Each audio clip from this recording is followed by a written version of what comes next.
오늘은 대장점 막내암 진단 후 보험사와의 암 진단비 분쟁에서 꼭 알아야 할 중요한 부분들에 대해 이야기해 보려고 합니다. 특히 딜 코드로 진단받으신 분들이 분쟁 상황에서 절대 포기하지 말아야 할 것들을 중심으로 살펴보겠습니다. 대장점 막내암은 점막에만 국한된 아주 초기 단계의 암입니다. 이 암은 전이가 거의 없고 치료가 잘 되는 편이지만 보험사에서는 종종 이를 일반암으로 인정하지 않으려는 경향이 있습니다. 이로 인해 암 진단비를 지급받지 못하는 경우가 많아 분쟁이 발생하는데요. 이럴 때 가장 먼저 확인해야 할 것은 보험약관입니다. 보험약관에서는 암의 정의가 어떻게 명시되어 있는지 확인해야 합니다. 특히 계약 당시 약관을 잘 살펴보는 것이 중요합니다. 계약 시기에 따라 약관 내용이 조금씩 다를 수 있기 때문인데요. 약관이 모호하거나 해석의 여지가 있을 경우 이를 철저히 파악하고 대응하는 것이 핵심입니다. 또 중요한 부분은 의학적 소견입니다.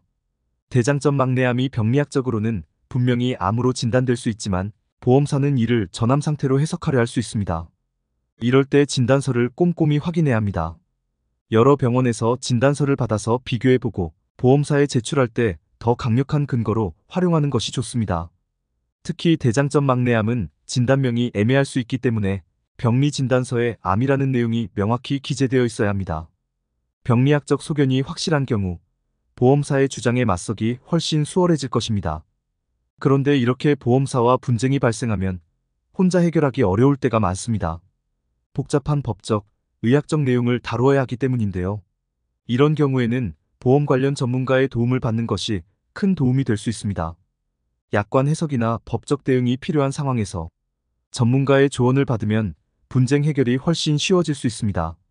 오늘 이야기를 정리하자면 대장점 막내암 진단 후 보험사와의 암 진단비 분쟁에서 중요한 것은 보험 약관을 꼼꼼히 확인하고 의학적 자료를 충분히 준비하는 것입니다. 혼자 해결하기 어렵다면 전문가의 도움도 꼭 고려해 보시길 권합니다. 감사합니다.